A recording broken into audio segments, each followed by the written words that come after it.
રાજકોટ જિલ્લાના શાપર વેરાવળ વિસ્તાર સહિત અમદાવાદ અને રાજકોટના વિવિધ વિસ્તારોમાં મોબાઈલ ટાવર પર લગાવવામાં આવતા અતિ સંવેદનશીલ અને કિંમતી રિમોટ રેડિયો યુનિટ ડિવાઇસની ચોરી કરતી શાતિર ગેંગનો શાપર પોલીસે પર્દાફાશ કર્યો છે। પોલીસે ગણતરીના કલાકોમાં સઘન તપાસ હાથ ધરીને ચોરીમાં ગયેલા તમામ મુદ્દામાલ સાથે આરોપીની ધરપકડ કરી છે।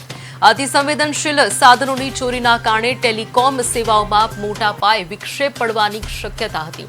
શાપર પોલીસે બાતમીદારો અને ટેકનિકલ સર્વેલન્સના આધારે ત્વરિત કાર્યવાહી કરીને આંતરજિલ્લા ચોરી કરતી આ ગેંગને ઝડપી પાડી કાયદેસરની કાર્યવાહી હાથ ધરી છે।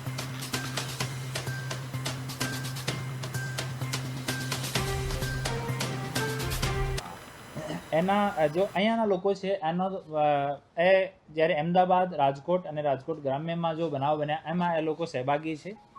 એની સાથે એના જો બીજા સહ આરોપીઓ છે એ લોકો પહેલાંથી જ બીજા રાજ્યોમાં રાજસ્થાન આ રાજ્યોમાં એ લોકો ઓલરેડી આ ચોરીનું કામ કરતા હતા। તો આ લોકોની પાછળ અમારી ટીમ હાલ કામ કરી રહી છે અને આ એક ઇક્વિપમેન્ટની કિંમત 70,000 થી 80,000 રૂપિયાની આસપાસ છે બ્લેક માર્કેટમાં। તો આને ચોરવાનો નોર્મલી ટાવર છે એ રિમોટ એરિયામાં રહેતા હોય છે તો ટાવરને કોઈ સંભાળતો પણ નથી, અમુક ટાવર ઉપર ગાર્ડ પણ નથી, તો ત્યાં જઈને આને ચોરી કરવાનું આ લોકો માટે બહુ આસાન છે। તો ચોરી કરીને પછી એના કોરિયરથી એ લોકો મોકલતા હોય છે। એના જો અહીંયા